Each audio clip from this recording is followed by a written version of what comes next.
15ാം കേരള നിയമസഭയുടെ 12ാം സമ്മേളനത്തിന്റെ ആദ്യ ദിനം സംഘർഷത്തിന്റേതായിരുന്നു. വരും ദിവസങ്ങളിലും സംഘർഷഭരിതമാകുമെന്ന സൂചനയാണ് ആദ്യ ദിവസം തന്നെ സഭയിൽ ഉണ്ടായത്.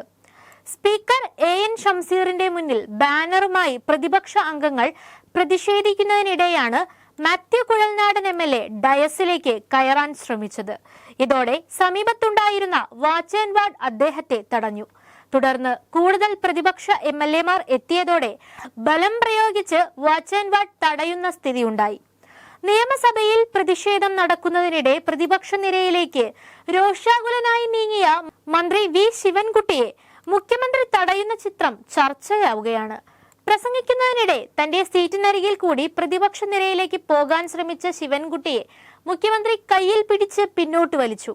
തുടർന്ന് ശിവൻകുട്ടി സീറ്റിലേക്ക് മടങ്ങി.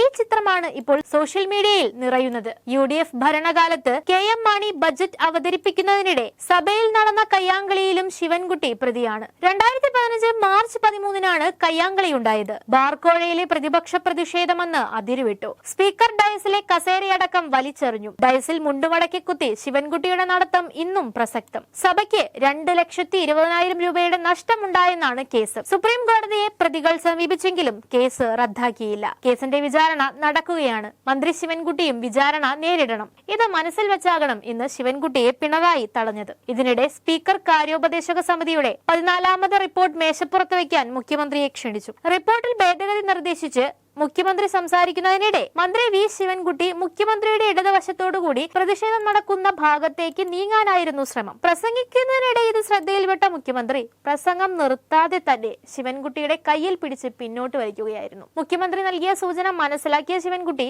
തിരികെ സീറ്റിലേക്ക് മടങ്ങി. ഇനിയൊരു പ്രശ്നം ശിവൻകുട്ടി ഉണ്ടാക്കരുതെന്ന ചിന്തയിൽ തന്നെയായിരുന്നു ഇടപെടൽ. ഈ സമയത്തും പ്രതിപക്ഷം ബാനറുമായി സ്പീക്കറുടെ മുന്നിൽ മുദ്രാവാക്യം വിളിയുമായി പ്രതിഷേധം തുടർന്നു. ഇതോടെ ഭരണകക്ഷി അംഗങ്ങൾ മുഖ്യമന്ത്രിയുടെ ചുറ്റും കൂട്ടം കൂടിയെത്തി. പ്രതിഷേധം ശക്തമാകുന്നതിനിടെ സഭ പിരിയുന്നതായി സ്പീക്കർ അറിയിച്ചു. പ്രതിപക്ഷ നേതാവിന് നിലവാരമില്ലെന്ന ഭരണപക്ഷ പരാമർശമാണ് തർക്കത്തിനിടയാക്കിയത്.